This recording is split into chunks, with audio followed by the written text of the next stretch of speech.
Padre Eusebio, le reiteramos los buenos días. Gracias. El azúcar es nuestra historia, sin ella es imposible interpretar la esencia y la verdad de Cuba. No se podrá escribir jamás la historia de la clase obrera, sus luchas y su martirio, sin la caña y todo lo que ella significa para Cuba. Mantener viva la llama de la tradición histórica, cultural y política que nació de la caña de azúcar es un empeño patriótico, noble y generoso. Estas tres citas suyas, que el entrañable Miguel Lima Villar, desde Ciego de Ávila, se encargó de divulgar dentro del sector azucarero, enaltecen y enorgullecen a los azucareros de hoy. Por ello y por lo que usted representa, queremos agradecerle profundamente esta oportunidad, en el orden personal, pero sobre todo en nombre de todos los trabajadores azucareros, que le profesan un inmenso cariño y respeto. Comenzando por la de Majagua y terminando por Playa Girón, hay innumerables acontecimientos, hechos históricos en nuestra patria y en nuestro país, vinculados al sector azucarero, cuáles no deben de dejar de mencionarse y cuánto han contribuido al proceso de formación y consolidación de la nación cubana. Mire, cuando yo era niño tuve la oportunidad de visitar la provincia de Matanzas. Mi familia es oriunda de Pinar del Río y allí no se percibía tanto como en lo que era la parte agrícola de La Habana y en Matanzas, que fue el límite de lo que yo pude recorrer en aquellos años. Se sentía el perfume del ingenio. A lo largo de todo el camino, uno sabía que se estaba realizando la zafra. Y un lema recorría el espíritu de Cuba en aquel momento.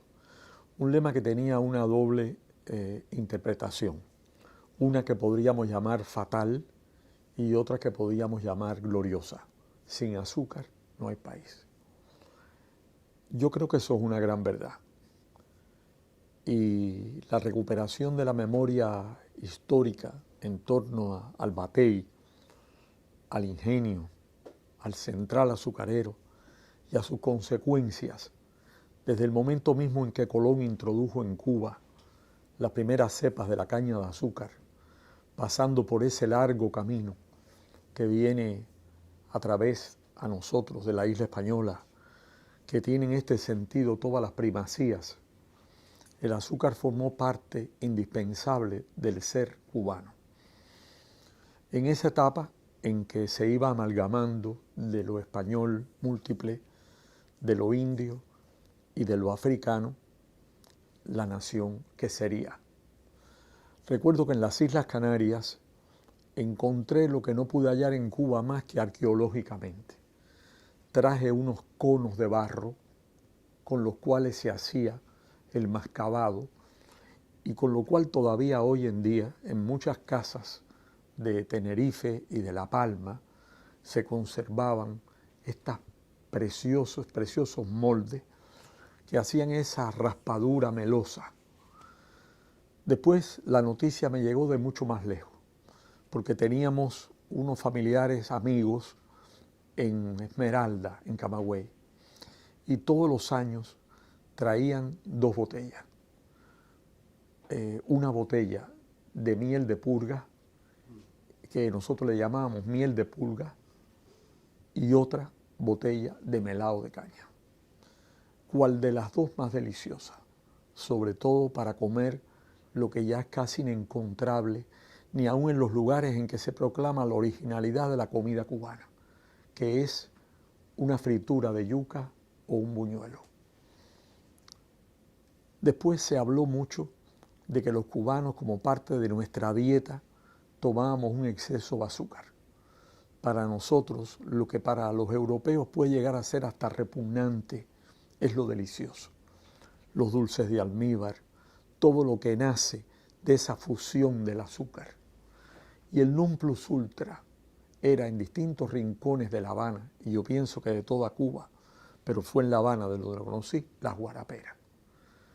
Estas habían llegado allá a un límite de modernidad y se molía la caña en unas condiciones de higiene ejemplar y se le ponía hielo y cuando el guarapo sale acabado de hacer, es como de un color tierno, más que verde, es como tirando amarillo, y se le ponía limón y hielo, y ya con un vaso de guarapo y con un mazarreal se podía merendar y en muchos casos almorzar, para los que tenían menos. Entonces el azúcar se hizo indispensable. Cuando más tarde estudié la historia de la caña, de la rebeldía de los cubanos, comprendí que el grito de independencia no pudo salir de ningún otro ámbito que no fuera el patio de un ingenio, el Batey. Y cuando peregrino llegué al monumento más lindo de Cuba, que es el que hizo no el hombre, sino la naturaleza, cuando vi la lanzadera y las ruedas dentadas que aparecían en las monedas de Cuba, de las ruinas del ingenio de Majagua, comprendí ya en profundidad lo que aquello significaba. Cuando Máximo Gómez dio su histórico macheteo en las ventas de Casanova, lo hizo con hombres que manejaban el machete y eran hombres que cortaban caña. En la caña fue un símbolo de rebeldía, pero al mismo tiempo significaba la servidumbre extraordinaria que con el tiempo la caña traía encadenada a su destino. La esclavitud africana, la explotación y misericordia de la clase obrera después, las luchas por el diferencial azucarero, el martirio de incontables dirigentes y de campesinos que defendieron el derecho ya como aparceros o precaristas o dueños de pequeños lotes de caña tributando a los hacendados, y la colosal figura de Jesús Menéndez, que era como el símbolo glorioso de una lucha inmemorial. Un hombre negro que se expresaba con aquella limpieza preciosa en su discurso, que no fingía ser un trabajador, lo era. Se expresaba de manera como tiene que ser la aspiración de la clase obrera, y finalmente sus luchas, su victoria y su muerte. Después sobrevino la gran batalla de la Revolución Social, y para mí está indisolublemente separada o unida a la batalla por la zafra de los 10 millones. Recuerdo las palabras de un gran azucarero, un rico prohombre que era al mismo tiempo un gran coleccionista y que había creado el orquidiario de Soroa, Tomás Felipe Camacho, que conversando con un magnate de La Habana y preguntándose si la revolución sobreviviría al año 1959, le respondió: si ellos hacen la zafra, la revolución prevalecerá. Y la más grande aspiración fue hacer la gran zafra. La gran zafra movilizó a la nación, porque era algo más que obtener un puñado más de azúcar. Era una lucha verdaderamente emancipadora. Y aunque se logró un alto porcentaje del azúcar, no logramos los 10 millones, pero fue una inflexión en la historia azucarera de Cuba. Y después nos batimos en los campos de caña.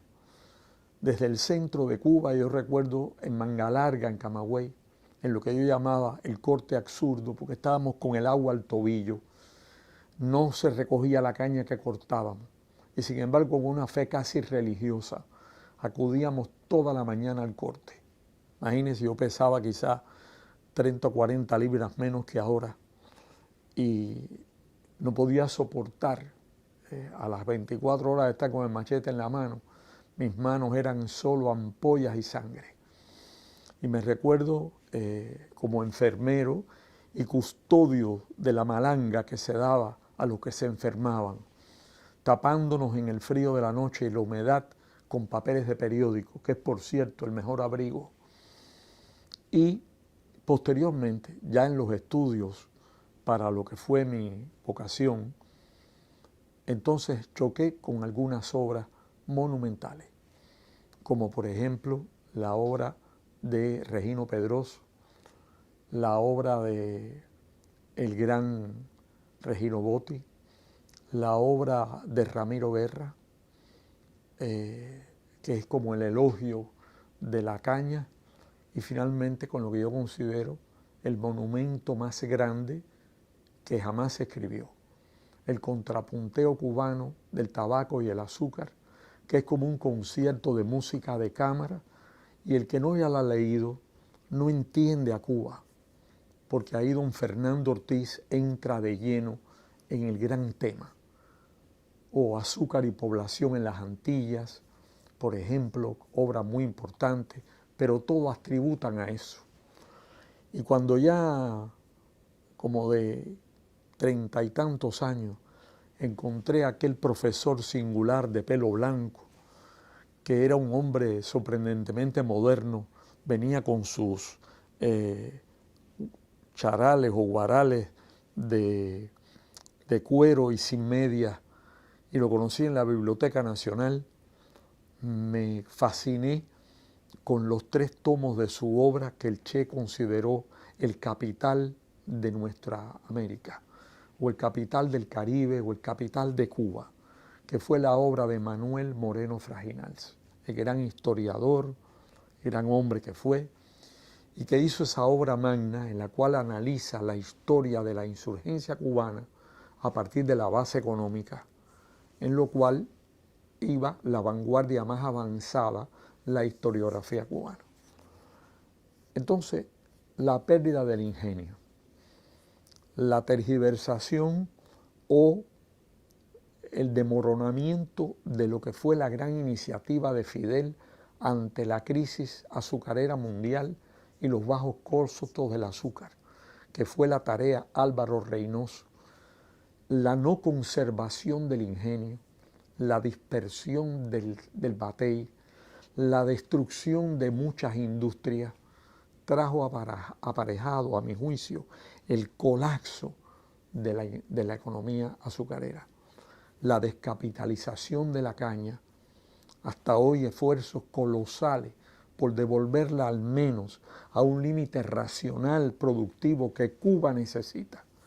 Y necesita además ingresar en la parte más importante, que es en la diversificación azucarera. Hoy no se puede hablar de azúcar ya, eso es un término que podríamos llamar de la antigüedad. Hoy hay que hablar del mundo de sus derivados, de la celulosa, del alimento animal. Hay que hablar de los medicamentos, hay que hablar de los distintos tipos de rones, hay que hablar del azúcar ecológica. Y Cuba, con 500 años de experiencia azucarera, que está todavía en el alma del país y en la memoria de los viejos azucareros, es para mí una tarea indispensable. Otra tragedia fue la pérdida de los archivos. Una de las más grandes tragedias es la pérdida en gran medida de los archivos de los centrales, por ejemplo. Y entonces, al desmantelarse la industria, considero que ella, que está unida al ferrocarril, a la historia del ferrocarril, que está unida al desarrollo industrial, que está unida al progreso económico y a la liberación nacional. Me recuerdo que cuando éramos niños escuchábamos las apasionadas conferencias de Raúl Ferrer, los poemas del indio Naborí, de Manuel Navarro Luna, aquel poema que escuchábamos con tanta emoción, rechinan las viejas carretas, llevando la suerte de Cuba en las cañas. Entonces yo creo que ahí está el tema. Ese fue el motivo de una conferencia mía en un momento oportuno. Y yo quisiera aprovechar esta ocasión para rendirle un homenaje a Lima, porque Lima fue un amigo epistolar. Nos escribimos mucho. Todavía no había aparecido esa cosa diabólica que nos ha privado del manuscrito y del sello de correo y de la huella de los amigos, que es el correo electrónico. Y entonces Lima me escribía y yo le respondía. Y después nos enviábamos más tarde otras formas de comunicación. Y gracias a él, a alguien que no tenía mérito alguno, comenzó una especie de amistad y de relación con el mundo azucarero que ya nunca ha terminado. Usted ha mencionado a Jesús Menéndez, ha mencionado a otras figuras importantes vinculadas al sector azucarero.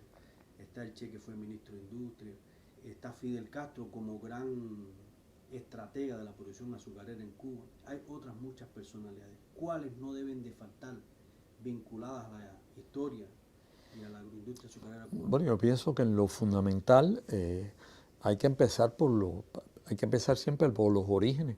Yo creo que sin una cultura del azúcar no puede haber azúcar.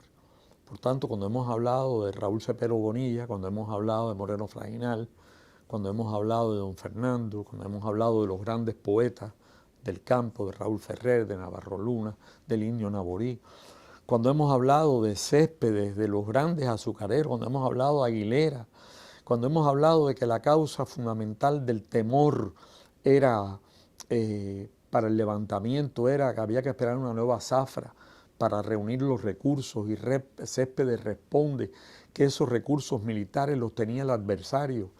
Cuando a partir de la lucha se da cuenta que la única forma, y es el pensamiento de Máximo Gómez, la única forma de paralizar la maquinaria de la guerra era darle fuego a los cañaverales.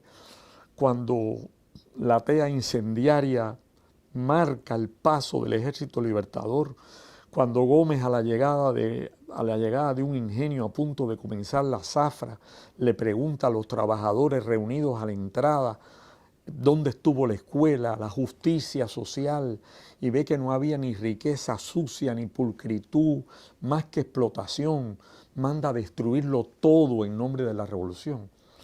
Entonces, en nombre de la revolución hemos hecho todo lo posible. Y yo pienso que Fidel tuvo un pensamiento claro con relación al tema.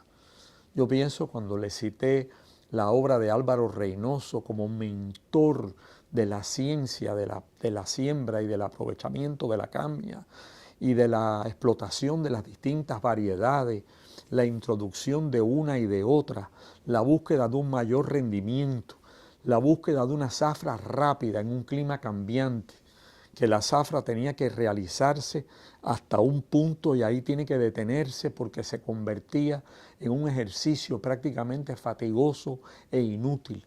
Cuando los cañaverales, por falta de la introducción de nuevas cepas, se convierten en bosques de caguazo y ya no en una caña productiva. Cuando se para el ingenio, cuando hay que luchar contra tantas adversidades.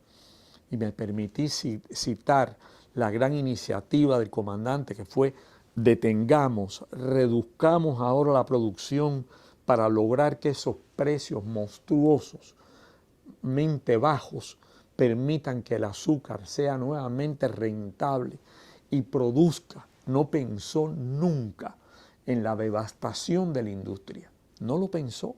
No pensó en que levantarían las redes de vías férreas que iban hasta los ingenios. No pensó que llegarían en nombre de esto o de aquello para llevarse el techo, la rueda, esto, aquello, lo otro. Y ha sobrevenido una ruina extraordinaria. Esta es la verdad. Yo no puedo decir otra cosa. Entonces, todo esfuerzo actual que no regrese a los principios se convertirá en nobles propósitos anuales, siempre reiterados y nunca cumplidos. Tiene que volverse a la raíz del tema. Está en el campo, está en la industria, está en una inversión poderosa para la recapitalización de la industria azucarera, que será, yo creo, una tarea inmediata y futura.